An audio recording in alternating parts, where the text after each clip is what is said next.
제 얼굴이 좀 탔죠.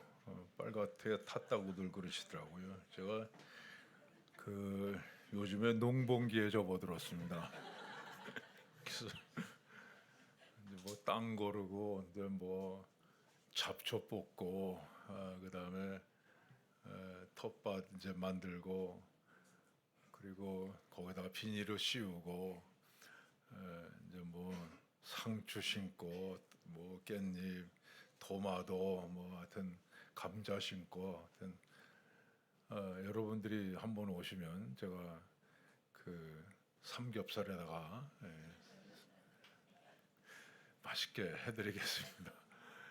에, 홍콩 온다 그래가지고 그동안에 이제 얼굴을 탔던 거를 조금 이렇게 하얗게 만들었는데 아직도 좀 남아 있었다고 그렇게 얘기를 하네요. 하여튼 저는 잘 지내고 있습니다. 날마다 아침마다 여러분 생각을 하면서 기도하고 있습니다.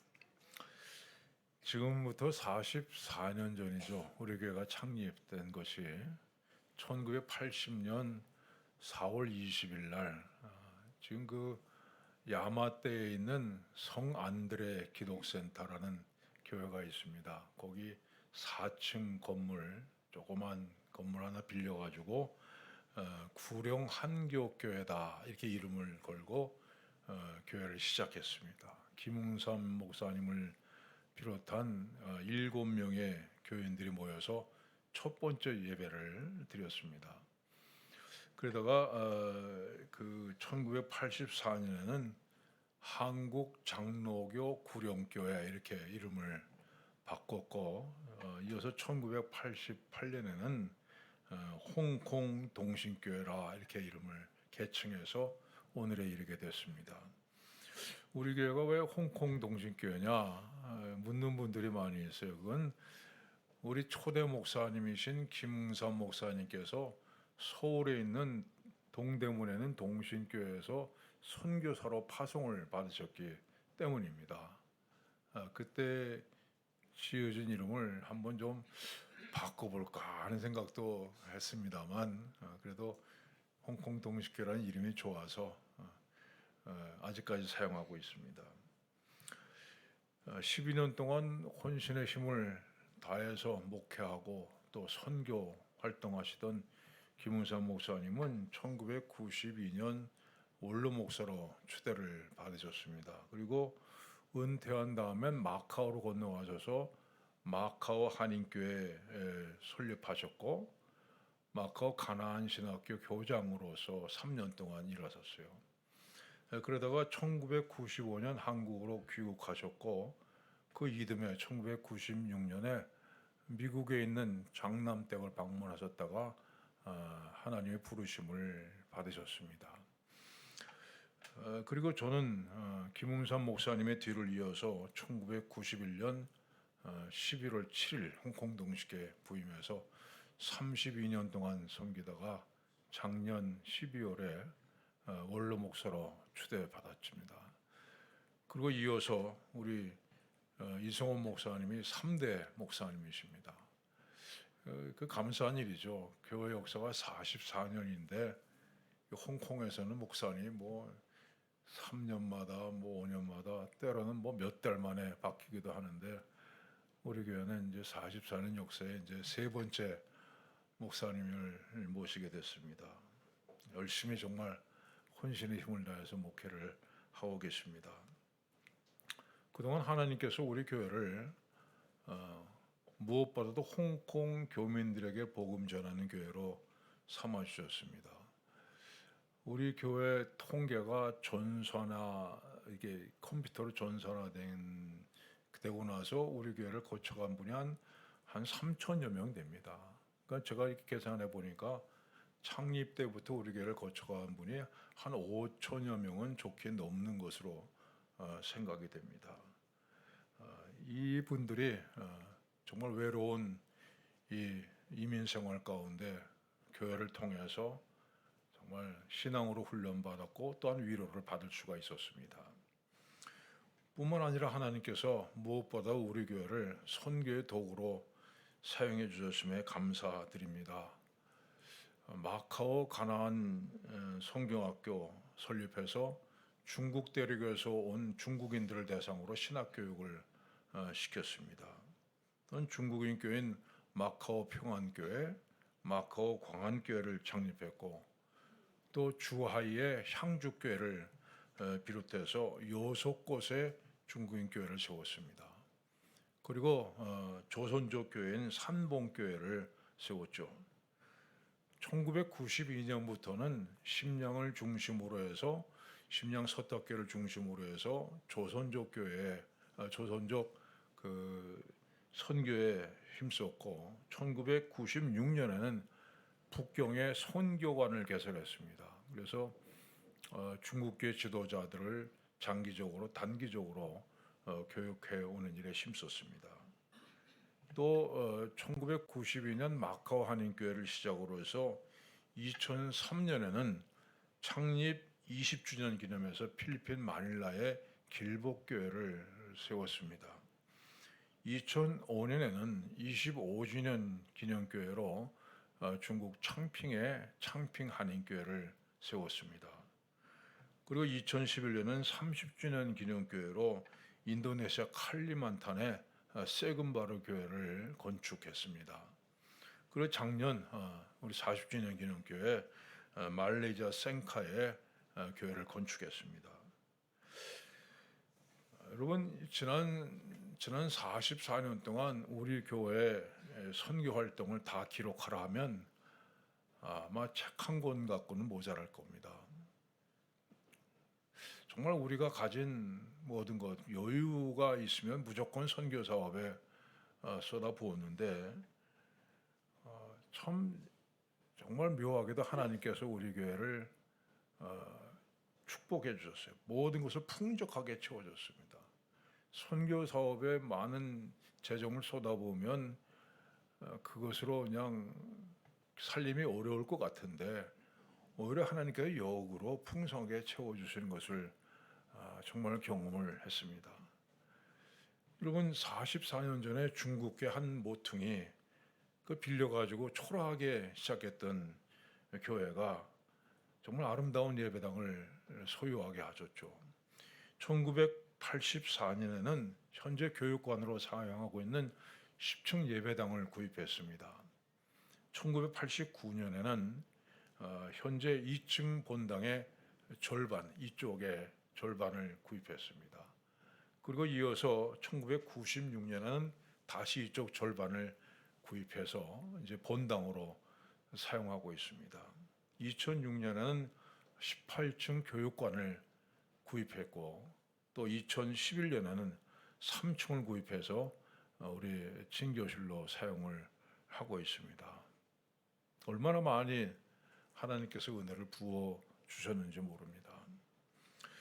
정말 지난 세월 동안 가만 보면 우리 교회가 정말 순풍에 돛을 올린 배처럼 순조롭게 항해할 때도 있었습니다. 그러나 때로는 광풍을 만난 배처럼 정말 어떻게 해야 될지 모르는 그런 어려움을 겪을 때도 있었습니다. 여러분 한국의 IMF 사태 기억하시죠? 그 일로 인해서 교회 내 절반가량이 한꺼번에 귀국을 했습니다. 또 사스 때문에 우리 얼마나 많이 어려움 겪었습니까? 특별히 코비드19로 인해서 3년 동안 예배를 제대로 드리지 못하는 그런 어려움도 겪었죠. 정말 크고 작은 어려움이 항상 우리 곁에 스쳐 지나갔습니다. 그럼에도 불구하고 교회가 든든히 서서 하나님 맡겨주신 사명을 감당할 수 있었던 것은요, 온전히 하나님의 은혜입니다. 지금 생각해 보면 우리 사람이 한 건 하나도 없어요. 온전히 하나님의 은혜입니다. 여러분 교회는 하나님이 주인이에요. 하나님께서 이끄시고 하나님의 은혜로 인도하심을 받는 곳이 교회입니다. 우리가 얼마나 미련합니까? 얼마나 실수합니까? 얼마나 연약합니까? 그러나 뒤돌아보면 하나님께 당신의 지혜로 우리를 이끌어 주셨음을 고백합니다. 그리고 한편으로요, 우리 교회를 위해서 헌신했던 그 수많은 교인들이 있었기 때문입니다. 이분들은 자신의 일보다는 교회 일이 우선입니다. 교회 일이라면 만사를 제쳐놓고 달려와서 몸을 바쳐서 헌신하는 그런 분들이 있었습니다. 삶의 우선순위가 교회입니다. 이렇게 헌신한 분이 있었기 때문에 우리 교회가 쓰임받는, 하나님께 쓰임받는 귀한 교회가 될 수 있었습니다. 여러분, 주님께서 이 땅에 다시 오시는 그날까지 우리 교회의 역사는 계속될 겁니다. 하나님께서 그날까지 우리 교회를 사용해 주실 것을 믿습니다. 오늘도 우리 교회가 가는 앞길에는 하나님의 구름 기둥이 우뚝 서 있습니다. 역사의 밤에 이르기 전까지는 하나님의 구름 기둥이 언제나 우리 앞에 서 있을 것입니다. 가야 할 길을 가르쳐 주실 것이고 무엇을 해야 될지 해야 할 길을 가르쳐 주실 겁니다. 주님께서 다시 오시는 그날까지 우리 홍콩 동신교회를 통해서 하나님께서 크게 영광 받으실 것을 분명히 믿습니다. 여러분, 예수를 믿는다고 하는 것은요, 교회를 떠나서는 생각할 수가 없어요.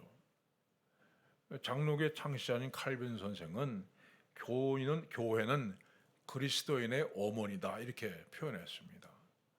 자녀들이 어머니의 품 안에서 자라나고 또 모든 필요한 것을 어머니에게서 공급받듯이 우리 그리스도인들은 교회를 중심으로 살아가고 어머니 같은 교회의 손길을 통해서 믿음으로 양육받으며 살아가는 겁니다. 여러분, 우리 오늘 고향이 주는 그런 따뜻함, 위로 잃어버리고 산 지가 참 오래됐어요. 외국 생활이 그렇습니다. 그런 의미에서 우리 교회는 여러분 모두의 고향입니다. 고향에 계신 어머니처럼 우리를 돌보아 주시는 우리 주님의 따뜻한 사랑이 있고, 고향의 친구들처럼 사랑하는 성도들이 아름다운 교제가 여기에 있습니다. 고향에 계신 어른들처럼 교회 어른들의 인자하심이 여기에 있습니다. 여러분이 각박한 세상 살아가다가 여러 가지 모양으로 상처받고 낙심될 때 우리의 영원한 고향인 이 교회 안에서 항상 새로운 힘과 또한 위로를 얻게 되시길 바랍니다. 여러분, 우리가 교회 생활에서 가장 중요한 것이 있다면 그건 예배입니다.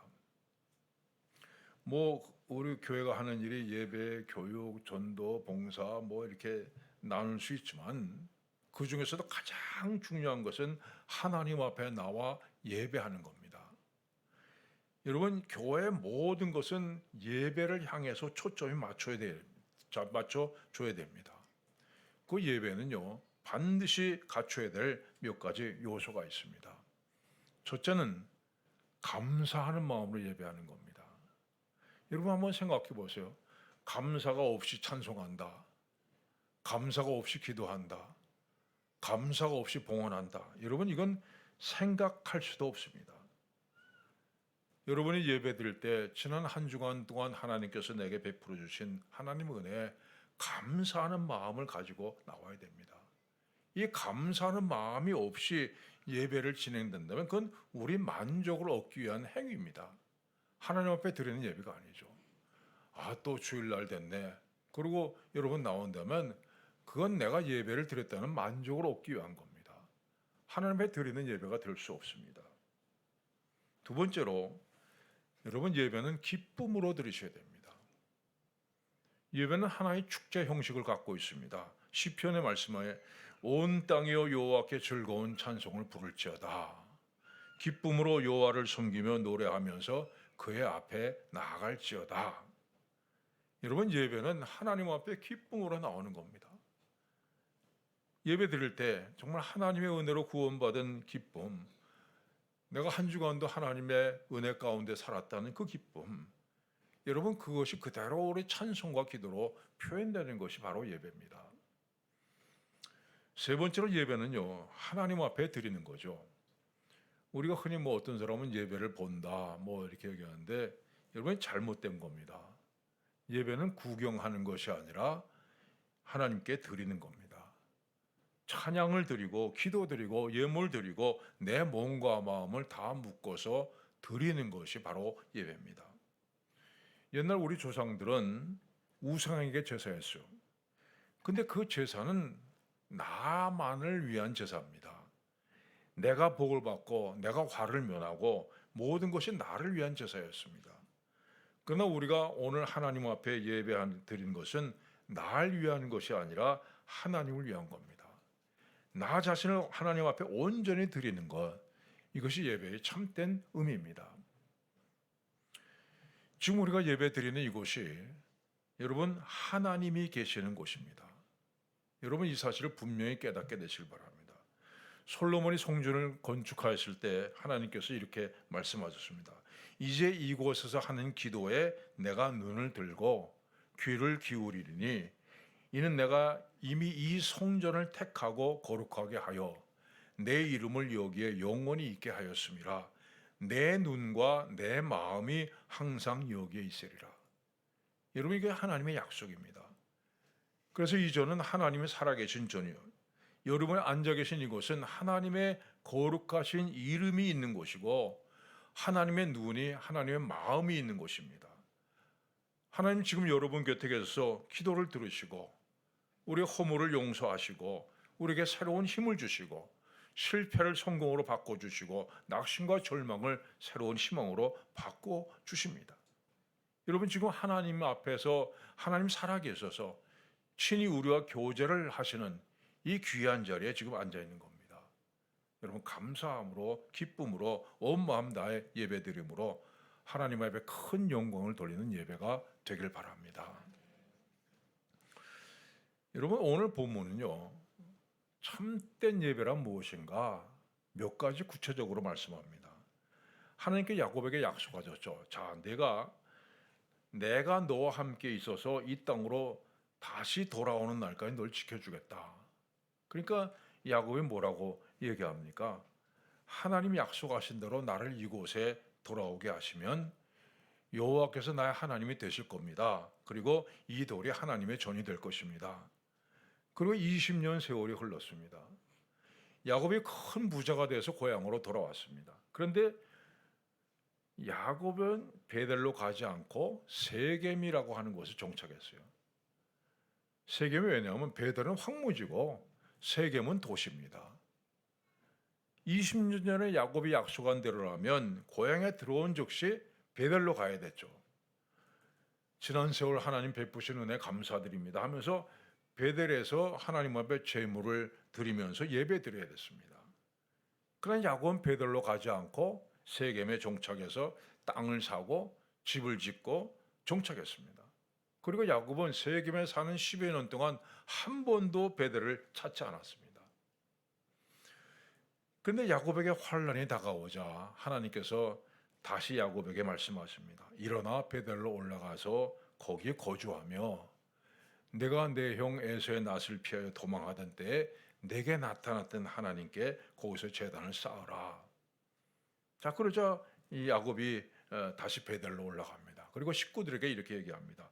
너희 중에 이방 신상을 버리고 자신을 정결하게 하고 너희들의 의복을 바꾸어 입으라. 우리가 일어나 베델로 올라가자. 여기서 야곱은 가족들에게 세 가지를 명령합니다. 첫째, 이방 신상을 버리라 말씀합니다. 여러분, 야곱의 가족들이 10년 동안 세겜에 살면서 그곳에 우상을 섬기고 있었습니다.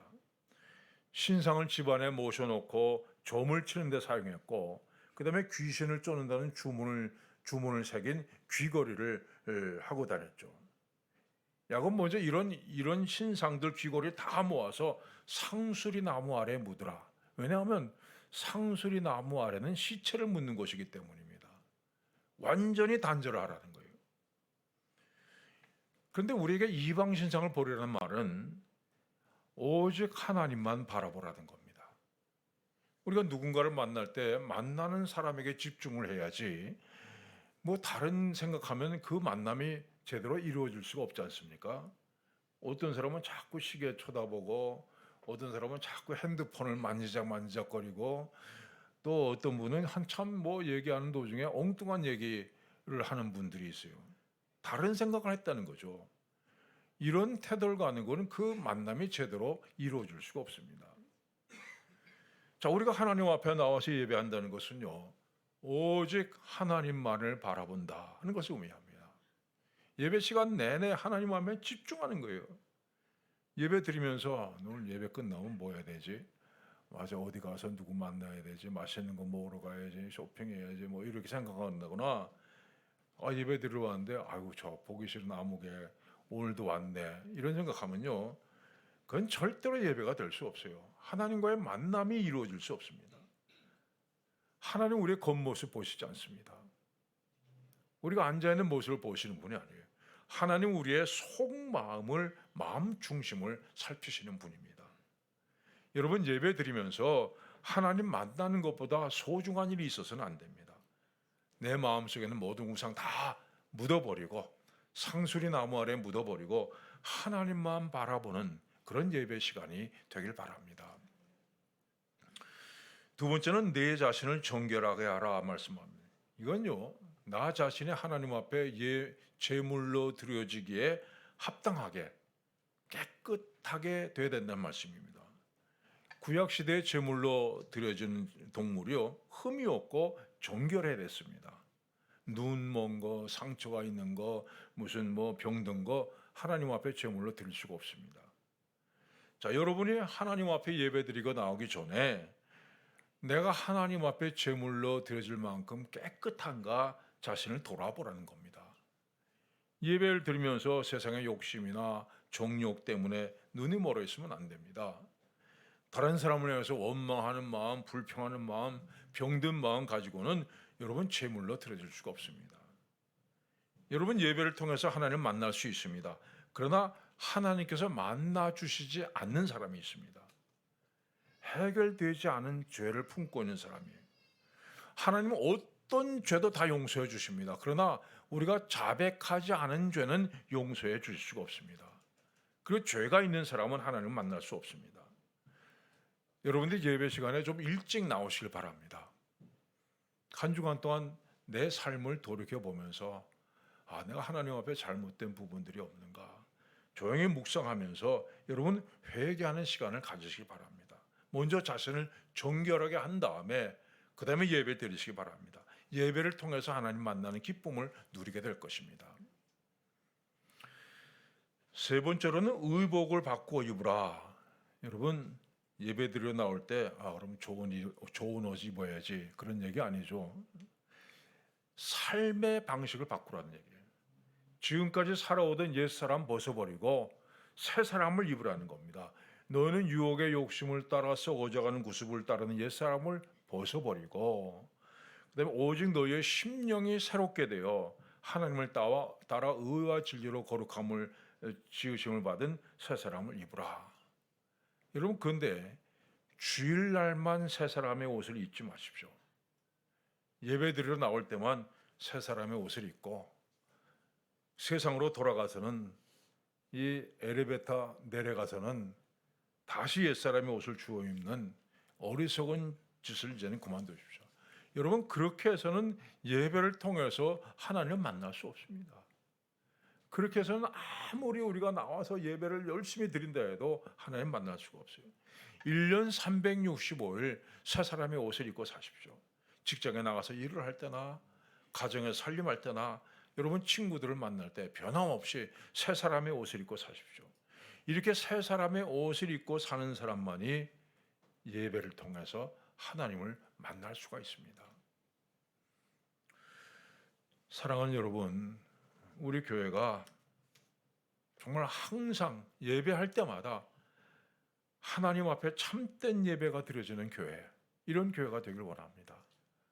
그래서 예배를 통해서 모든 성도들이 하나님을 만나고 하나님의 말씀을 듣고 또 하나님의 약속을 받고 돌아가는 그런 교회가 되길 바랍니다.